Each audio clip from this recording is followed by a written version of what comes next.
Well, maraming ang fans ang hindi na nasisiyan sa performance ni Ian Sanggalang kaya hindi na talaga maiwasan na madama ito sa mga trade rumors na kumakalat sa mga social media outlets. Kaya kailangan na talaga ng nasabing big man na patunayan na maibubuga pa siya para sa Magnolia nang sa ganon ay hindi mabawasan ang kanyang playing time and at the same time ay hindi madawit ang kanyang pangalan sa mga trade rumors na pwede magkatotoo sa hinarap. Especially target nga ni Coach Ellie Tenorio na kumuha ng mga batang players para sa future na Magnolia. West Cambalita, punta naman tayo sa forward na sa Buanga Valientes na si Nick Demusis na inatake sa game ni Al Ali Tripoli import na si Israel Romero na kasulukuyang import na Meralco Bolts ng East Asia Super League o EASL. Well, ayon pa sa report, nagsampa na ng formal na police complaint ang Zamboanga Valientes laban kay Israel Romero sa Dubai at ito ay kinumpirma mismo ni Zamboanga Valientes head coach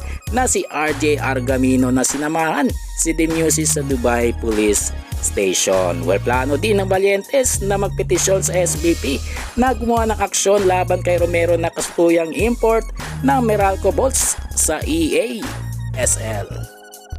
Panguli sa balita mga chong ay patungkol naman kay Henry Galinato ng TNT na umiyak pala sa dugout matapos ang pagkatalo ng TNT sa Game 3 Finals kontra SMB. Well, ayon pa kay Reynang Batak na ka-teammate ni Galinato ay umiyak ang big man dahil na rin sa frustration sa nangyaring heartbreaking loss ng TNT sa Game 3 at sa Game 4 naman ay sumuka pa ito pero hindi nagpatinag at gusto talagang lumaban at manalo. Dagdag pa ni ng Batak, akala niya hindi na ito makakabalik sa Game 4 dahil pawis na pawis at namumutla pero lumaban pa rin. Well mga chong, hanggang dito na lang ang ating balitang PBA at syempre huwag kalimutan mag-subscribe at ilike itong video bilang pagsuporta. So this is Channel B once again.